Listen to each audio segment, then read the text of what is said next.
The first thing Dr. Ethan Mercer did that night was make Nurse Mara Quinn the target of the room. He tossed out a joke about somebody moving her out of his line of sight before she turned the trauma bay into a meditation studio, and the room rewarded him with the kind of laughter that survived by staying half-muted. It was not loud enough to sound openly cruel, yet not soft enough to be mistaken for discomfort. The overhead lights burned a hard hospital white against polished steel and wet tile. Rain tapped the ambulance doors in a hard, restless rhythm. A trauma monitor chirped faster each time the medics shoved the gurney over a threshold, and Mara stood exactly where she had been for the last 12 minutes with one gloved hand on the side rail, and her eyes fixed on the patient that everyone else was pretending looked better than he did.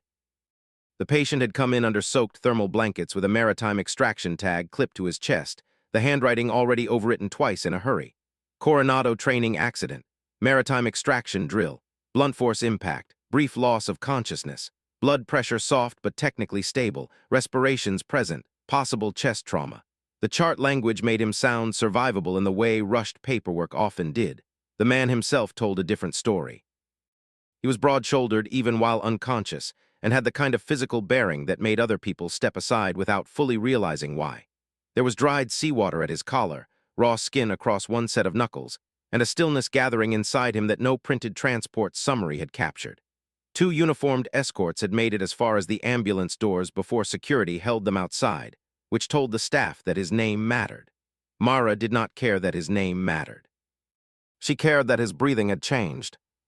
She said that he was getting quieter. Mercer, who had been arranging his expression into the smooth authority he liked to wear in front of residents, answered without looking at her and said that would be a blessing. The 2 residents nearest him smiled because he smiled. One of them leaned over the patient and announced that the oxygen saturation was drifting. Mara answered that it was drifting because the man was tiring. That finally made Mercer look at her. He gave her one of his polished little half-smiles and thanked her as though she had nearly stumbled into a medical opinion. Mara did not bother meeting his eyes. The patient's skin had shifted from wet to waxy. His fingers, which had been twitching against the blanket a minute earlier, were quiet now. The muscles along his jaw had tightened with the familiar strain of somebody trying not to lose the fight in front of witnesses. Mara said he should not be moved to CT yet, not like that. Mercer exhaled through his nose in a performance of skepticism, and said the quiet nurse had a feeling. Nobody in the room understood then what kind of history lived behind Mara's calm voice. They did not know that in less than 4 hours she had planned to leave Harbor Point Medical Center for good. Her resignation letter was folded in her locker behind a dented coffee mug and an old black challenge coin no one had ever asked about. She had spent months letting louder people mistake confidence for competence and cruelty for leadership, and by that night she had reached the end of what she could absorb without becoming someone she would not respect. She had already decided that Sunrise would close this chapter. She had already imagined the relief of handing in the letter without explanation and letting the place keep its politics without her. Then the patient's hand shot up and caught her wrist. Every face in Trauma 3 turned at once. The man's eyes opened only a sliver, pale and unfocused, but they were not empty. He stared directly at Mara as if trying to locate her through years of debris and distance. His lips moved around a word too weak for anyone else to catch. Mara went absolutely still. In the same instant, the room changed. Mercer tried to peel the patient's fingers away and told him to stay with them, but the grip only tightened for half a second more before slipping loose. The man's eyes rolled back and the monitor tone sharpened. Mara stepped in before anyone asked. She said his pressure was dropping. Mercer snapped that everybody could see that. Mara answered that no, everybody was seeing it late. Mercer's irritation rose because nothing threatened him faster than someone else sounding more certain than he did. He ordered respiratory support and prep for transport. He said they would scan first. Mara turned to the charge nurse and said not to move him. The sentence landed in the bay like dropped glass. Mercer asked her to repeat herself. Mara did not. She leaned just enough to look again at the bruising across the upper chest, the swelling creeping higher under the collar, the way the patient's breaths were becoming. Shallow in a pattern more dangerous than dramatic. She had seen that pattern before in other places, under rotor wash and rain, inside aircraft so loud you could not hear your own prayer. Mercer repeated that they were moving now. Mara looked at him for the first time and said that if he put the man in the elevator, he would code before imaging. The resident nearest the door stopped with his hand on the rail. For one beat, no one spoke. Then Mercer gave the transport order anyway. Harbor Point Medical Center sat near enough to Coronado to market itself as an institution fluent in military injuries, military families, and military culture. By day it sold excellence and innovation in glossy language. By night, especially in the emergency department, it ran on fluorescent fatigue, caffeine, and old social hierarchies that had become so normalized nobody even bothered pretending they were embarrassing. Mercer liked those hierarchies. He was 42, polished in the expensive way that came from understanding how useful a white coat could be when paired with an easy donor smile and a carefully moderated voice. He was not incompetent, which was what made him so dangerous. He was competent enough to gain authority and proud enough to distort everything around him once he had it. He wanted the open medical director position, and everyone knew it. Residents laughed too quickly at his jokes. Administrators described him as decisive. Nurses went quiet in break rooms when his name surfaced after midnight. Mara had been at Harbor Point for 11 months, 3 weeks and 4 days. Long enough to know who charted honestly and who charted politically. Long enough to understand which attendings listened to nurses and which used them like movable equipment with licenses. Long enough to know that Mercer disliked her in a way that had become increasingly strategic. At first he had given her nicknames, little public diminutions meant to train the room how to regard her. He tried Monk, then Ghost, and finally settled on the quiet nurse when he realized the others had too much sympathy in them. What bothered him most was that Mara never gave him the dramatic reaction he wanted. When he mocked her handoff reports for sounding too military, she rewrote them to be even cleaner. When he assigned her the worst rooms 3 shifts in a row, she handled them without complaint. When he once asked in front of a resident if she planned to answer in complete sentences before retirement age, she replied that she would if the patient needed one. That line traveled around the unit for days. So did the punishment that followed, back-to-back overnights, counseling notes for rigidity and interdisciplinary communication, a denied transfer request, a denied education conference, schedule changes with no notice, 100 paper cuts meant to convince a decent person she was the problem. Truth was simpler than all that. Myra was difficult to control because she did not need to be the center of the room. She rented a small apartment inland with one plant she nearly forgot to water and a kitchen table permanently colonized by unopened mail. She drove a 10-year-old sedan with a cracked phone mount and a trunk full of practical things that made sense only to people who expected inconvenience before sunrise. Her life had become small on purpose. Work, sleep, dawn runs. Calls with no one because there was rarely anyone to call. At Harbor Point, exactly 3 people had any real access to her confidence. One was Lou Alvarez, the charge nurse on nights, who understood that quiet and weak were not synonyms. One was Dr. Priya Raman, an anesthesiologist with a talent for noticing everything and speaking only when necessary. The third was nobody. Mara had trained herself out of telling stories about who she had once been. Still, there were signs if anyone cared to notice. She wore an old black watch with a 24-hour face. She could identify helicopters by sound before anyone else heard them. She folded gauze wrappers into precise rectangles while thinking. In her locker, behind the resignation letter she planned to hand in at shift change, sat a worn challenge coin stamped with a bird most people would have mistaken for decoration. Nobody asked. Most people never do when someone has clearly spent years learning how not to be seen. The night she intended to quit had begun the way many endings do, not with one grand insult, but with the accumulation of dozens of small ones. Early in the evening, Mercer reassigned a complex elderly patient away from her after she questioned a dosage discrepancy. He called it an efficiency concern. Later, the nursing supervisor, Denise Kroll, took Mara aside and suggested she work on warmth, as though the emergency department's real shortage at that hour was smiling. One resident joked that Mara's chart notes read like field reports from a submarine.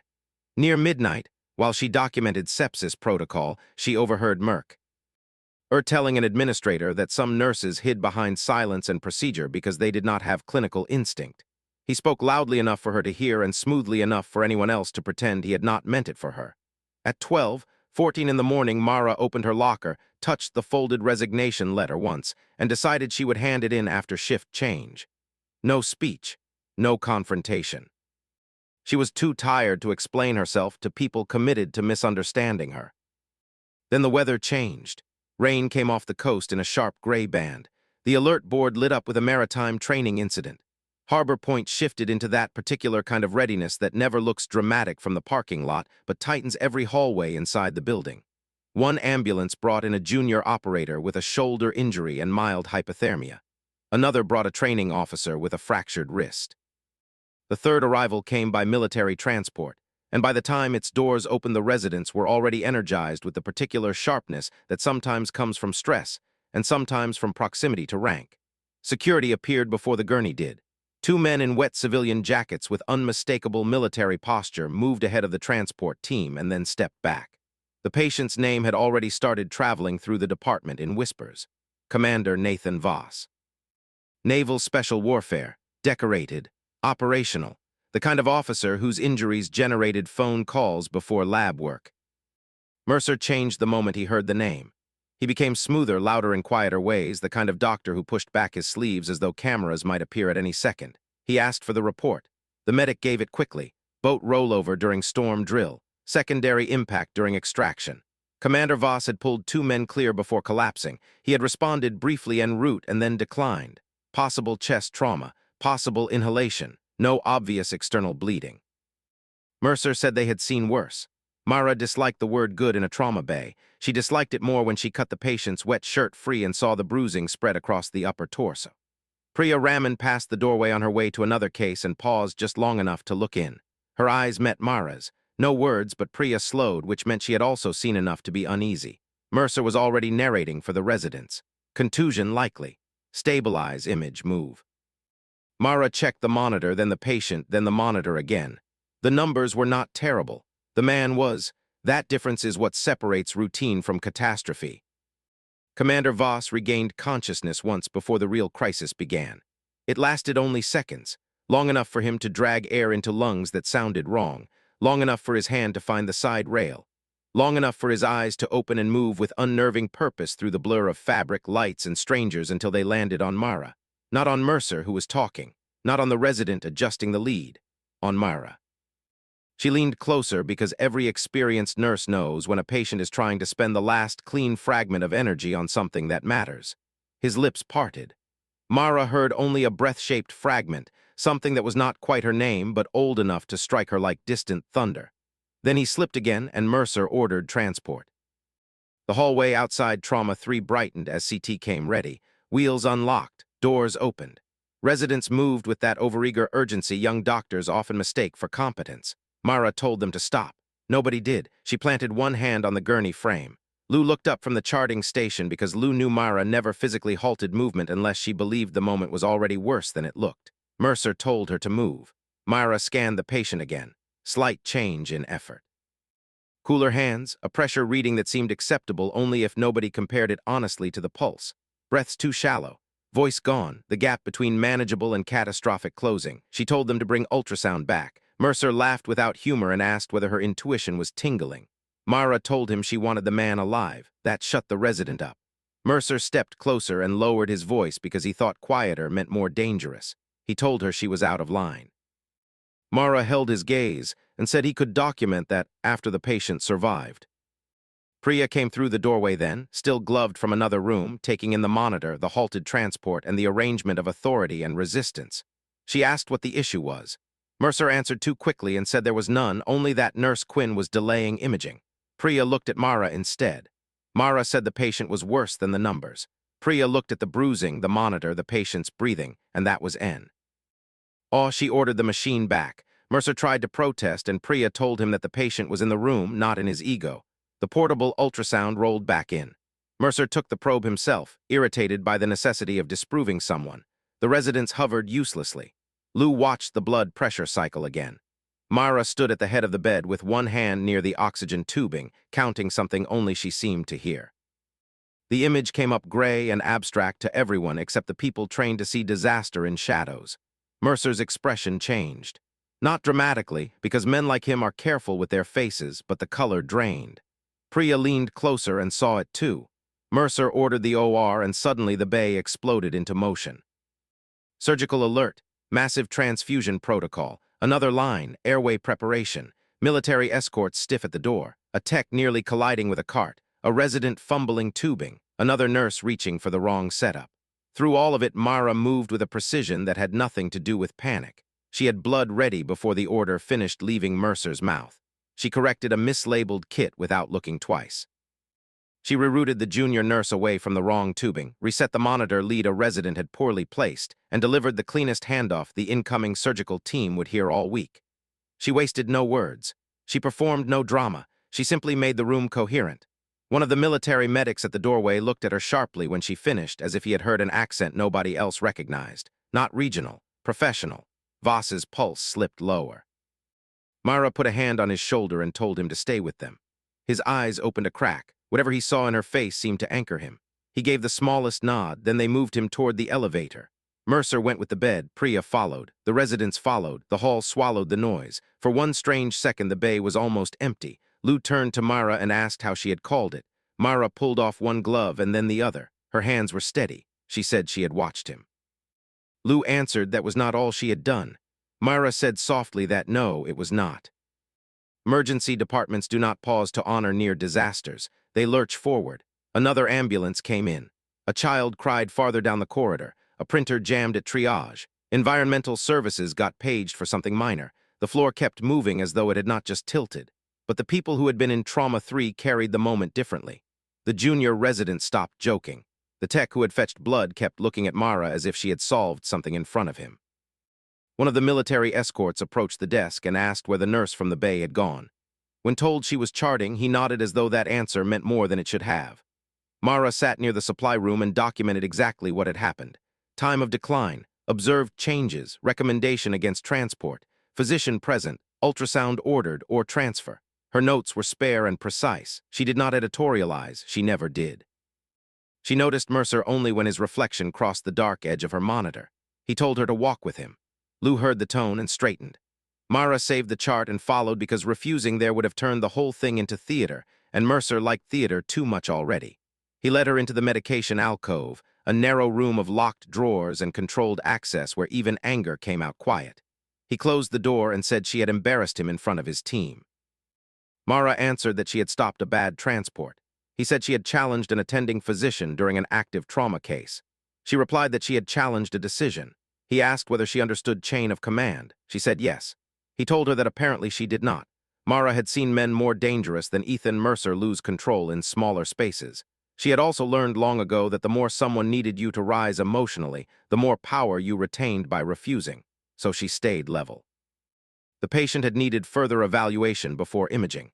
Mercer told her she had made a lucky call and now thought she was indispensable. Mara said no. He leaned on the word no as though it frustrated him more than argument would have. Then he made his threat plain. If she ever did that again, she was finished in his department. Mara heard the words and felt only tired, as if he had any idea how close she already was to leaving.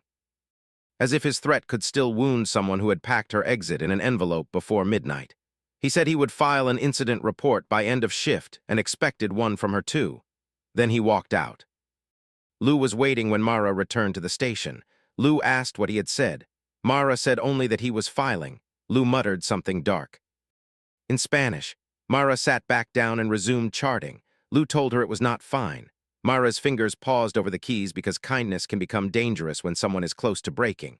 For a moment she almost told Lou the truth, that the resignation letter was already in the locker, that she had reached the point where leaving felt less like failure than oxygen. But another alarm went off and the moment closed. By 2:11 in the morning, Mercer had filed his incident report. By 2:16, Denise Kroll sent Mara a message asking her to step into the supervisor office when she had a moment. By 2:19, a rumor had already started moving through the department that a military VIP had gone to surgery looking half dead after a nurse publicly challenged an attending physician. By 2:30, the story had split into versions. In one, Mara had saved the case. In another, she had panicked and delayed care. Mercer knew exactly which version he needed. Denise Kroll's office had no windows and too many motivational quotes. The one behind her desk said leadership is listening, which would have been funny if Denise had any interest in listening to someone with less power than the last person who spoke to her. She did not offer Mara a seat. Another tiny strategy. Keep the conversation vertical. Keep the power simple. She said she had just spoken with Dr. Mercer. Mara said she assumed so. Denise missed the dryness. She tapped a printed form and said Mercer had concerns about Mara's conduct during the Voss trauma. According to his report, Mara had obstructed physician-ordered transport, raised her voice, and created confusion in a time-sensitive case involving a high-profile patient. Mara looked at the page. and asked whether he had mentioned that the patient decompensated before transport and went directly to surgery after ultrasound. Denise shifted in the smallest way and said he believed Mara's intervention had contributed to unnecessary escalation. There it was, the administrative miracle of turning proof into posture. Mara repeated the phrase he believes. Denise told her to be careful. Mara nearly laughed, and because she nearly laughed, she knew she was closer to done than she had realized. She said with as much respect as the situation deserved that the OR team could confirm the patient had required immediate surgical intervention. Denise leaned back and said this was not only about clinical outcome but about teamwork. That word again, teamwork, the preferred refuge of people who protected hierarchy more than safety. Mara said that teamwork was not the same thing as obedience. Denise stared as if Mara had used profanity. Then she informed her that Mercer was recommending formal counseling and that pending review Mara was being removed from trauma assignments for the rest of the shift. Mara asked whether Denise was serious. Denise assured her it was not punitive. It was exactly punitive. Outside the office, the department continued pretending continuity was justice. A call light chimed. Someone laughed somewhere down the hall. Denise added that Mara should work on her communication style because several physicians had described her as difficult to read. Mara folded the paper Denise slid across the desk and said that seemed to trouble them more than it troubled her patients. Denise dismissed her. Mara did not go cry in a closet or break down in a bathroom stall. She walked to her locker with the same measured pace she used for medication checks, opened the door and looked at the resignation letter waiting behind the challenge coin. For a moment she imagined the relief. No more Mercer. No more Denise. No more being stripped out of trauma assignments by people less clinically useful than a supply cabinet. Her fingers touched the letter and stopped. Down the hall, a low male voice asked where Nurse Quinn was. Not the nurse from Trauma 3. Not the one from the Bay. Nurse Quinn. Specific. Mara turned. One of the escorts from earlier stood near the station, broad-shouldered, wet cuffs, civilian jacket over military bearing. Beside him was an older man with silver at the temples and a face arranged into the kind of unreadability certain command-level people cultivate on purpose. Lou intercepted them. The older man's gaze moved past Lou and found Mara immediately. He said he believed Lou could help, but he was clearly talking about Mara. The older man introduced himself as Captain Owen Hale, attached to Naval Special Warfare Medical Operations. The younger one was Senior Chief Aaron Duval. Neither spoke loudly. Neither flashed rank for effect. They did not need to. Their stillness parted the noise around them.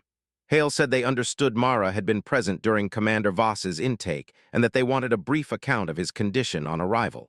Mercer appeared as if summoned by the scent of influence. He introduced himself as the attending physician and said he would be happy to answer any clinical questions. Hale turned to him with the very specific politeness of a man who knows how to slow someone down without lifting a finger and said he was sure of that, but he would still like to hear from Nurse Quinn first. Mercer said of course.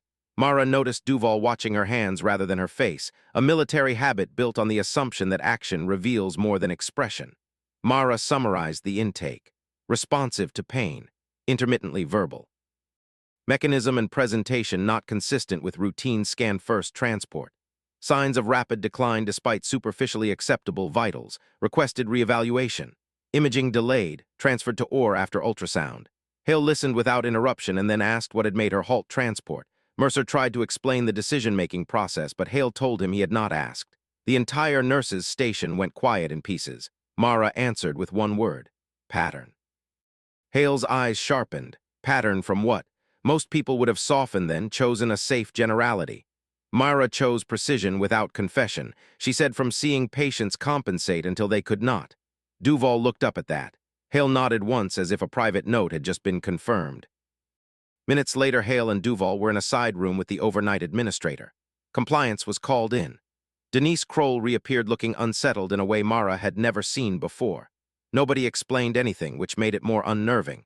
If they had arrived angry, Mercer would have known how to perform. If they had praised Mara immediately, Denise would have known how to convert it into public relations language. Instead, they observed. They asked for timestamps. They requested intake notes, transport logs, security footage from the hallway, the original field report from the maritime unit, and the amended transport document. When Mercer tried once more to verbally seize ownership of the case, Hale asked him at what exact minute he had decided the patient was unsafe for CT and at what exact minute Nurse Quinn had advised against transport. Mercer hesitated on the second answer. Mara did not move. The compliance officer wrote something down. That was the first visible procedural crack in the wall that had protected the wrong man. Mara was sent back to lower acuity patients while the inquiry widened around her without using that word. She stitched a surfer's forehead, reassured an elderly woman with chest pain, explained discharge instructions to a mother too exhausted to pretend she understood the first version. The ordinary work of nursing kept arriving because ordinary work never waits for justice. Still, she could feel eyes on her now, not mocking eyes, measuring ones. Priya came down from ore around 3 in the morning, mask strings marking dark lines into her cheeks. Mara looked up. Priya told her Voss had made it through surgery. Air left Mara in a slow line she had not realized she was holding. Priya leaned against the counter and added that if they had gone to CT first, she did not think he would have had that chance. Mara nodded. Priya studied her and said Mara had known. Mara answered that she had been afraid. Priya said that was not what she meant. Mara replied that she knew. Then Priya asked, more gently than usual, who Mara had been before Harbor Point got hold of her. Mara almost answered honestly. Instead, she said she had been someone quieter than she deserved. Priya gave the faintest breath of laughter and said that was a line. Mara told her it was also true. Before either woman could continue, Denise called down the hall that administration needed Mara in Conference B. Conference B was too cold, too bright, and arranged for blame. Rectangular table. 4 chairs on one side, 1 chair on the other. A pitcher of water no one ever touched. A wall clock with a second hand loud enough to make silence feel guilty. Denise sat beside Jordan Pike from compliance. Mercer sat opposite the empty chair with his file already open, which told Mara how fully he had staged this in his mind. Captain Hale stood near the window. Duval stood behind him. No one invited Mara to speak first. Jordan said they were conducting a preliminary review of a reported conflict in clinical decision-making involving Commander Nathan Voss's intake and transfer. Mercer immediately reframed it as a staff behavior concern. The patient was stable now, he said, and his issue was that Nurse Quinn had interfered with transport and created confusion in a sensitive case. Jordan turned to Mara and asked for her response. Mara said she had observed signs inconsistent with routine transport, said so, and the patient had required surgery. Mercer laughed in that short, disbelieving way proud men do when evidence inconveniences them, and said outcome did not justify insubordination. Captain Hale then asked Mercer to define insubordination in that context. Mercer seemed relieved to have a formal prompt. He called it a nurse publicly countermanding an attending physician and obstructing care. Hale repeated the phrase obstructing care and then asked whether that was not perhaps redirecting it. Mercer said that was a matter of perspective. Hale said no, it was a matter of timestamps. Jordan opened the file. Initial audit showed Mara had documented concern regarding transport before ultrasound was ordered. Security footage confirmed she had halted bed movement for approximately 24 seconds. Or alert followed less than 3 minutes later. Mercer said that was because they reassessed. Jordan noted that Mercer's incident report stated Mara had raised her voice, while 2 witness accounts described her tone as calm. One quoted her exact warning that if the patient went into the elevator, he would code before imaging. Denise watched Mara with the dawning expression of someone realizing the nurse she had just benched had become administratively expensive. Mercer asked what would have happened if Mara had been wrong. Mara answered that he still would have had a nurse willing to speak when a patient looked unstable. Then Hale asked a different question. Did the commander say anything to her on intake? Mara felt her pulse shift. Everyone noticed. Hale asked what she had heard. Mara said not enough to be certain. Duval told her to try. Mercer demanded to know what was going on. No one answered him. Mara saw the slim sealed folder on the table and the way Hale's fingers rested beside it without opening it. Priya had quietly appeared at the doorway. Lou was beyond her shoulder. The whole room had the feeling of a tide drawing backward before impact. Mara considered telling a safe lie. She did not. She said it had sounded like a call sign. Mercer blinked, clearly left out of the language entirely. Hale asked which one. Mara's voice thinned only slightly when she answered, Nightjar. For 1 second nothing moved. Then everything did. Duval lowered his eyes with the reaction of a man suddenly sure. Priya looked between Mara and Hale. Denise whispered what invisible confusion. Mercer let out a brittle laugh and asked whether they were doing military theater now. Hale opened the folder. Inside was an old service photograph of Mara younger and harder at the same time, in Navy uniform, hair tighter, eyes flatter, name tape reading Quinn. Beneath it was a commendation sheet mostly blacked out. One line remained visible. Lieutenant Mara Quinn, attached as trauma support to a Joint Special Operations Detachment, call sign Nightjar. No one in the room breathed loudly after that. Hale explained, without embellishment, that Mara had served 6 years in naval trauma operations before completing her RN and moving into civilian emergency care, and that some details of that service remained restricted, though enough did not. Mercer found his voice long enough to ask why she had never mentioned it.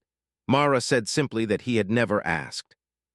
Hale added that Commander Voss had served on one of the units supported by Lieutenant Quinn during multiple deployments and appeared to have recognized her while unstable.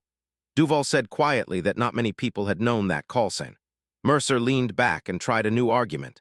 Prior military experience, he said, did not give a nurse authority over an attending physician. Hale agreed and answered that correct judgment did. Jordan lifted the incident report and asked Mercer why his statement had omitted the fact that Mara's recommendation against transport occurred before surgical escalation.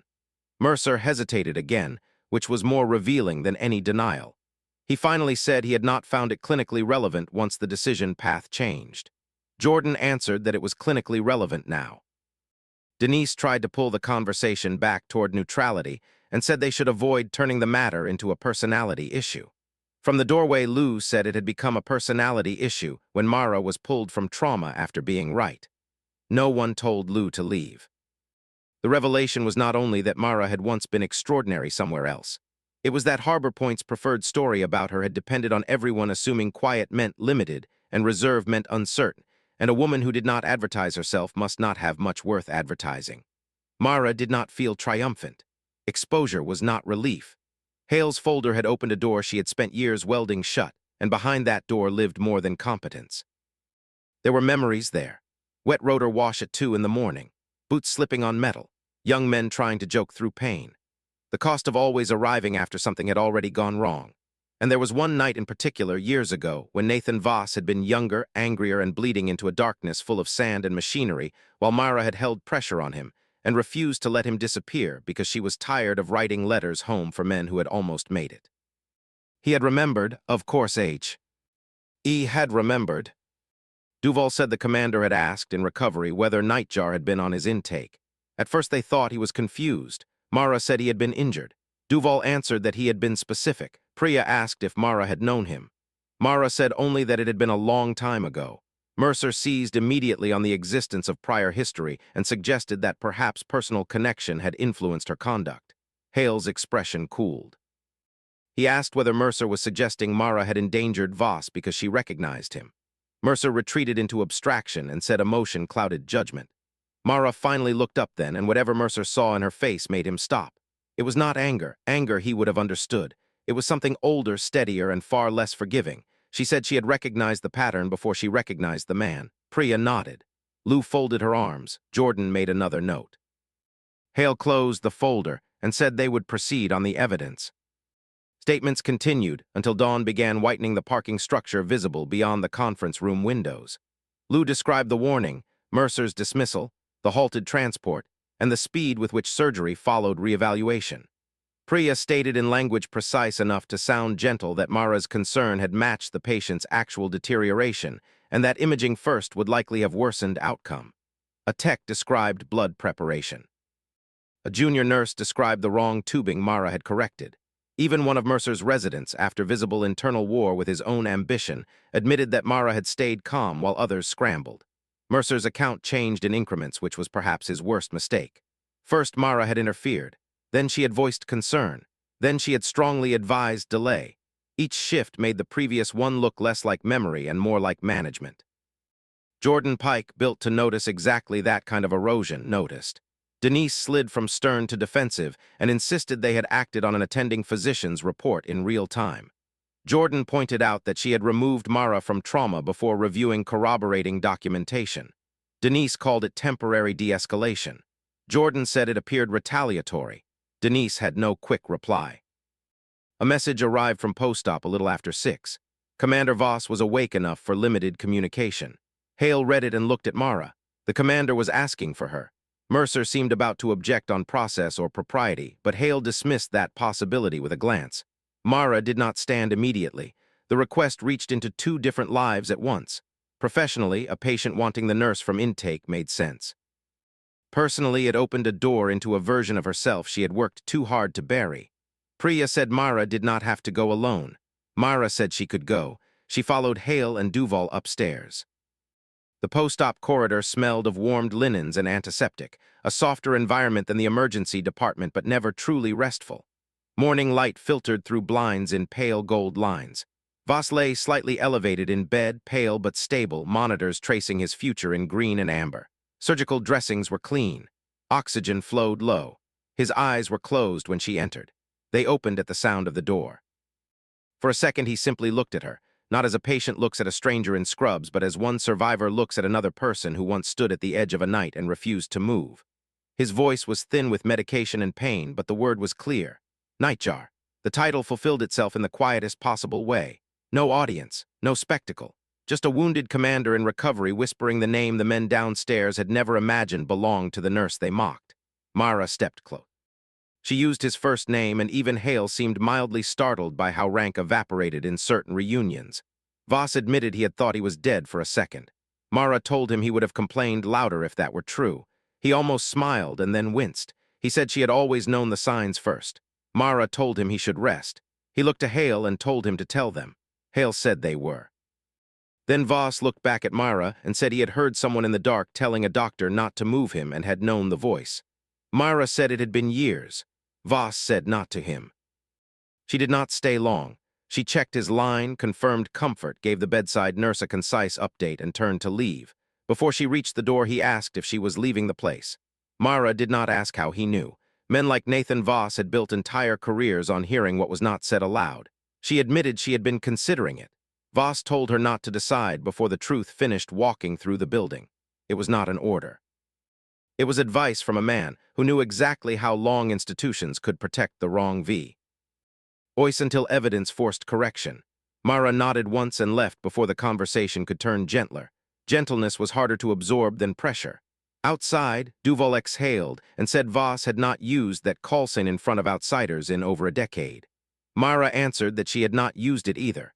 Hale folded his arms and told her she might need to now. Harbor Point, he said, had a process problem, and process changed only when the right people stopped pretending the facts were ambiguous. He was not asking her for spectacle. He was asking whether she would allow herself to become evidence. That was much harder. By 7:10, the department knew enough to stop speaking casually.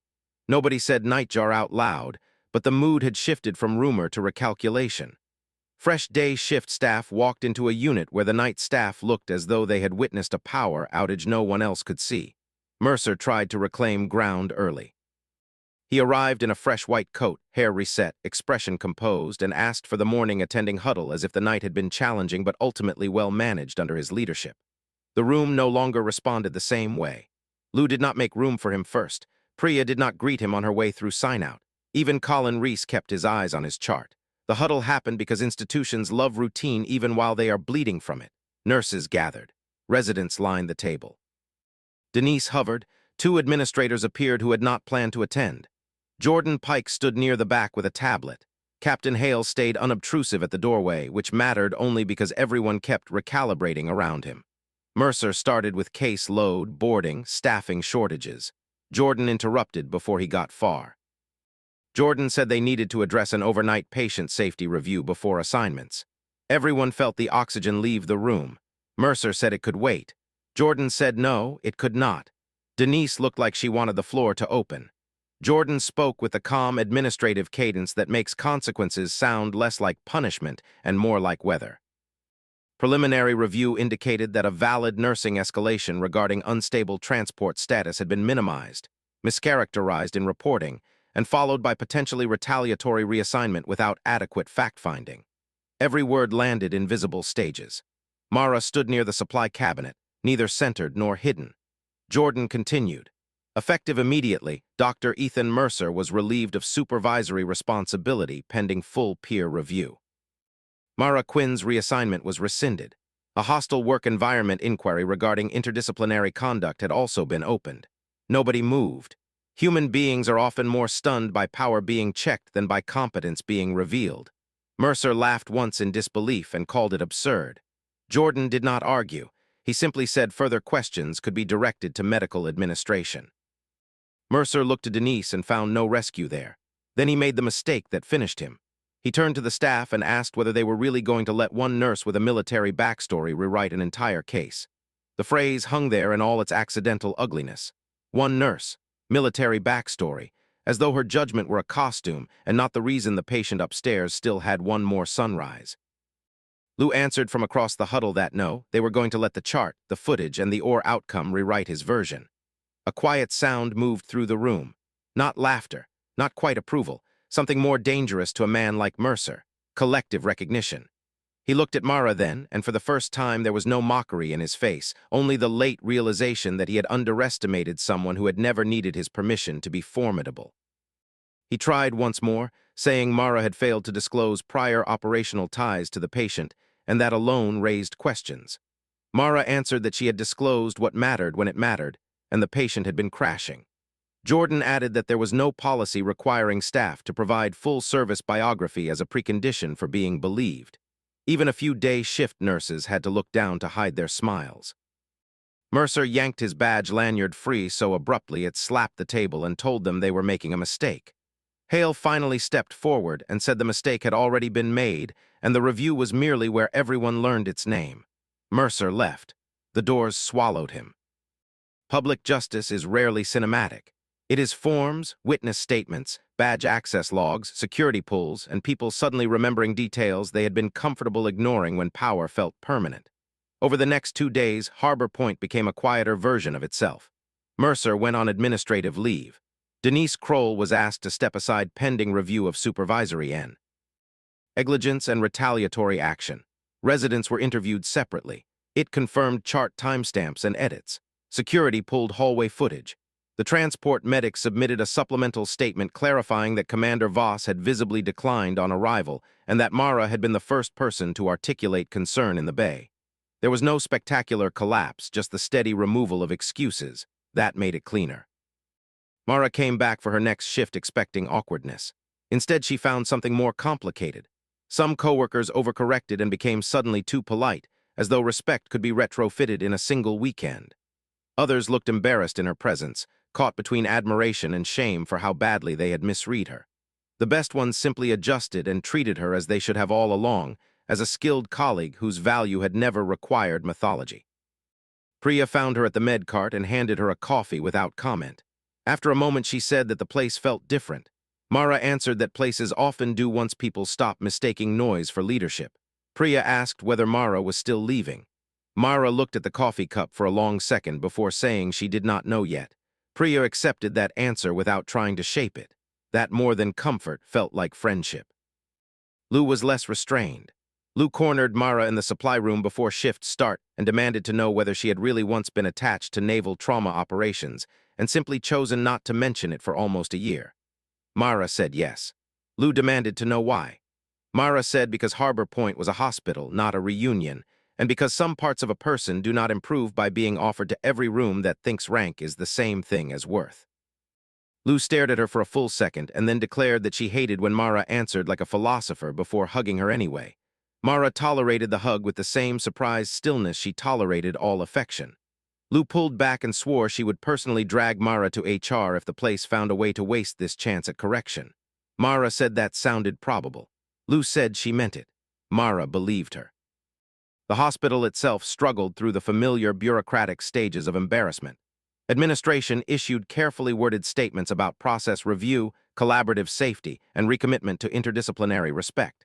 Educational sessions were suddenly scheduled on escalation protocols, high-reliability communication, and psychological safety in emergency settings. Those phrases had existed before, of course. They had just been decorative. Now they were being used with the faint desperation of people who feared someone above them might ask why they had needed a Navy captain and a near-fatal transport decision to take them seriously. Mara sat through the first of those sessions in the back row with folded arms and no expectation that jargon would cure character. Still, she watched. It mattered who rolled their eyes. It mattered who took notes.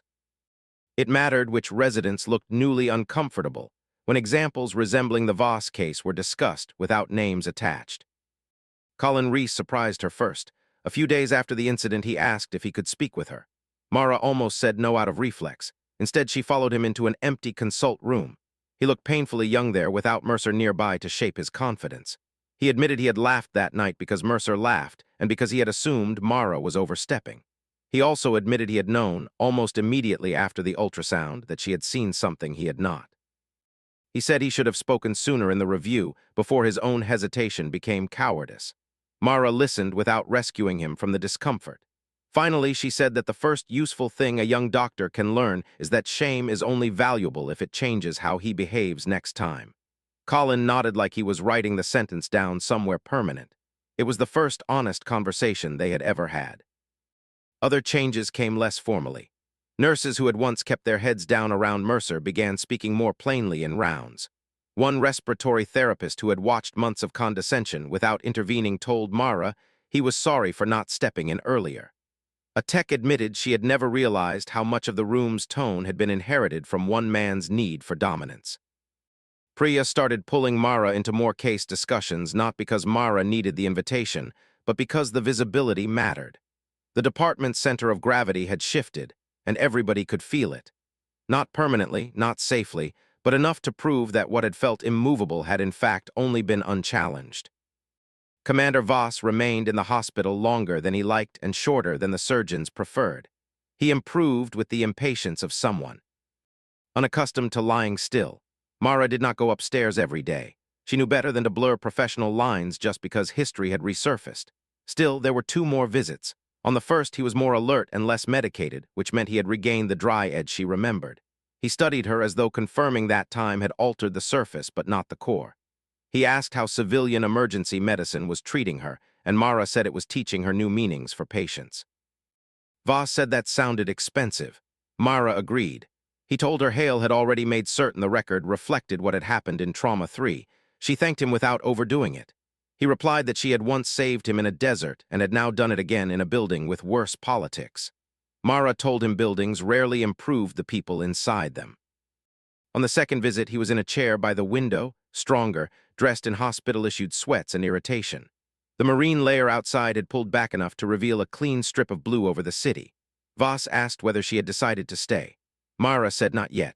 He told her that leaving a bad system was honorable when leaving was the only honest move, but walking away before the lie had fully broken sometimes let the lie recover. Mara asked when he had become philosophical. He answered that pain medication had broadened his range. Then he became serious and said something that stayed with her. He said the difference between surviving a place and changing, one was often nothing more glamorous than staying long enough to be inconvenient to the right people. Mara did not answer immediately because the sentence found several unhealed places in her at once. She finally told him he made inconvenience sound like a deployment objective. He said for some people it was. The inquiry concluded formally after a week, though its consequences kept rippling much longer. Mercer's peer review expanded beyond the Voss incident once other complaints surfaced. It turned out that when one credible case breaks open, old fear loses some of its adhesive.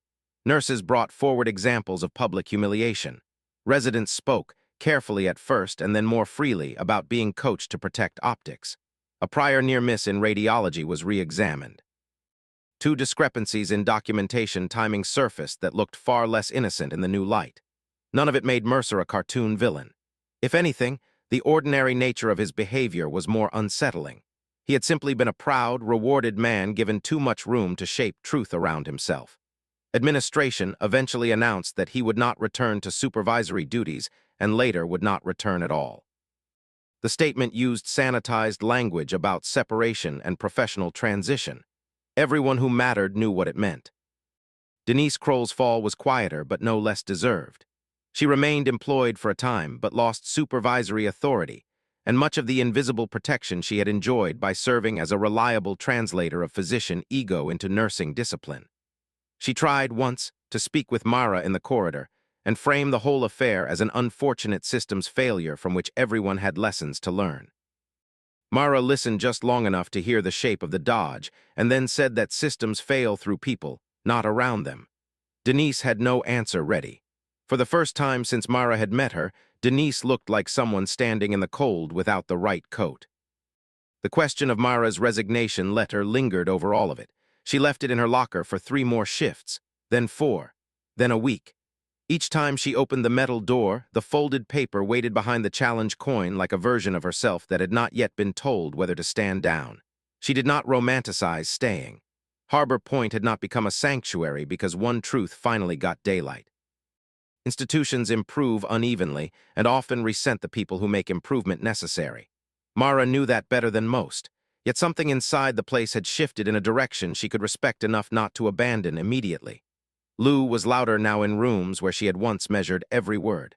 Priya no longer let weak hierarchy pass uncut when clinical clarity was required. Younger nurses began coming to Mara with questions, not because of the nightjar story, but because they had watched what steadiness under fire actually looked like. It turned out that example had more force than biography. One night near the end of the week, Mara stayed late after shift, not for a crisis, but because the department had settled into that strange lull between midnight and dawn when even fluorescent light seems tired. She sat alone in the break room with cold coffee and looked out through the wired glass at the dim parking lot. Her body carried the familiar ache of a long shift, but her mind was sharper than it had been in months. On the table beside her sat the challenge coin. She had finally taken it out of the locker, and under the buzzing ceiling light the worn metal bird was visible now in full. Not decoration, not nostalgia. A marker from a world that had taught her what to notice, what to ignore, and when silence was discipline instead of surrender. For years she had treated that earlier life like a sealed compartment, useful but closed. Harbor Point had forced it open by accident, and she was still deciding whether that felt like theft or rescue. Lou found her there and asked whether she was brooding or strategizing. Mara said she was differentiating. Lou sat down across from her and said she had a proposal. Since the department was suddenly so interested in education and safety culture, Lou wanted Mara to help develop a trauma escalation workshop for new nurses and residents. Mara looked at her like Lou had suggested arson. Lou insisted she was serious. Nobody in the building, Lou said, had more credibility on the subject now, whether Mara liked that or not. Mara said that sounded suspiciously like volunteering her for unpaid labor. Lou said it was absolutely that, but for a good cause. Mara almost refused out of instinct. Then she thought about Colin Reese's face in the consult room, about the new nurses watching more carefully these days, about Voss saying not to leave before the truth finished walking through the building. She said she would consider it. Lou grinned with the shamelessness of someone who already counted that as yes. The first workshop happened 2 weeks later in a conference room that had once hosted blame and now hosted folding chairs, coffee urns, and awkward hope. Mara stood at the front in plain scrubs with no desire to perform. Priya sat in the second row, arms folded, ready to cut down nonsense if it appeared. Lou opened the session with a joke that actually deserved the laughter it got. Mara then walked the group through recognition of compensated decline, chain of concern, escalation language, and the difference between conflict and advocacy. She did not mention nightjar. She did not need to. She used case framing stripped of identifiers and focused relentlessly on what could be observed, said, documented, and defended. She talked about the danger of letting title outrank evidence. She talked about calm language as a clinical tool. She talked about how the steadiest voice in the room is sometimes the one everyone has trained themselves not to hear. When she finished, the room stayed quiet for a moment. Then questions came, real ones, hard ones, useful ones. Mara answered them all. Something changed for her during that workshop. Not a miracle, not a healing montage, something smaller and more durable. She realized she did not need the hospital to understand every part of her history in order to let that history inform her future. She did not need to become loud to become undeniable. She did not need to offer her old life as explanation every time someone doubted her. What mattered was that she stopped helping other people narrate her as less than she was. Steadiness, she remembered, is not the same thing as disappearance. Weeks passed. Commander Voss was discharged. Before leaving, he sent no flowers, no public thank you, none of the performative gratitude civilians often mistake for respect. Instead, a courier delivered a small envelope to the nurses' station addressed to Mara Quinn. Inside was a card with only one line in precise handwriting. Some voices still cut through the dark. There was no signature, only a small insignia pressed into the corner that she recognized immediately. Tucked behind the card was a replacement coin, newer than the one in her locker but bearing the same bird. Myra looked at it for a long time before sliding it back into the envelope. Lou tried unsuccessfully to peek. Myra did not let her. Some things remained private not because they were shameful, but because they were earned. The department at Harbor Point did not transform overnight into a just place. No real institution does. There were still bad shifts, understaffed nights, careless comments, bureaucratic absurdities, and people who learned the wrong lesson from the Mercer collapse and simply became subtler. But there was also more interruption now when someone dismissed a nurse too quickly. There was more care with escalation language, more visible collaboration in trauma rooms. New residents entered a culture less eager to mistake performance for competence. And when someone casually referred to Mara as quiet, the word no longer carried the same implication. Quiet had become associated with observation, patience, and the unpleasant possibility that if Mara was speaking, everybody else had already missed something important. As for the resignation letter, Mara eventually took it out of the locker on a rainy night that looked too much like the night Voss came in. She unfolded it once and read her own neat, brief hand. Writing, then she tore it cleanly into 4 pieces and dropped them into the Sharps container because some exits deserve drama and some decisions deserve finality. She kept the original challenge coin. She kept the newer one too. One stayed in the locker. The other moved into the center console of her car, where it clicked softly against a flashlight and a Trauma Shears keychain during turns. Months later, on another overnight shift, a new nurse froze during a chaotic intake. Too many voices, too much blood, too many instructions stacked on top of each other. Mara noticed before anyone else that the young woman was on the edge of losing herself to noise. She stepped beside her and gave one clear task in one clear sentence. The nurse did it. Mara gave another, then another. Within 30 seconds, the panic had somewhere to go. After the patient was stabilized, the nurse found Mara at the sink and admitted she had thought she was about to fall apart. Mara told her that falling apart was less dangerous than staying silent about what you saw. The nurse asked how Mara always knew when to speak. Mara dried her hands and said she did not always know. She just knew that when the room started rewarding volume more than truth, someone had to choose differently. The nurse carried that away like a private instruction manual. On certain nights, usually when rain hit the ambulance doors in a particular rhythm, Mara still remembered the exact feel of Voss's hand closing around her wrist in the trauma bay. Not because it was dramatic, but because of what it had unlocked. Recognition is a dangerous gift. It can expose what you have hidden even from yourself. Voss had not restored some lost, heroic identity in her. He had simply reminded a room full of strangers that the person they had mistaken for background had already survived worlds they could not imagine. More importantly, he had reminded Mara that survival is not the end state of a life. Sometimes it is only the quiet skill set you carry into the place where you finally decide not to disappear. If there was a moral in the whole affair, it was not that hidden excellence will always be discovered. Often it is not. Nor was it that justice always arrives in time. Often it does not. The truth was less comforting and more useful. A room can be wrong for a very long time, especially when the wrong person is entertaining, polished, or institutionally convenient. Pride can get louder than judgment. Volume can outrank evidence. Good people can start doubting what they know because the room keeps rewarding those who know less but sell it harder. Yet sometimes all it takes to fracture that arrangement is one person who has learned the difference between silence and surrender. One person who watches carefully, speaks precisely, documents cleanly, and refuses to let authority substitute for accuracy when a life is on the line. That was what Mara Quinn had done in Trauma 3. Not magic, not rebellion for its own sake, just the disciplined refusal to ignore what she saw. The patient lived. The lie broke. The building changed enough to matter. And the nurse everyone had mistaken for the weakest presence in the room turned out to be the steadiest one in it, which is often how truth enters a place that has forgotten what to listen for.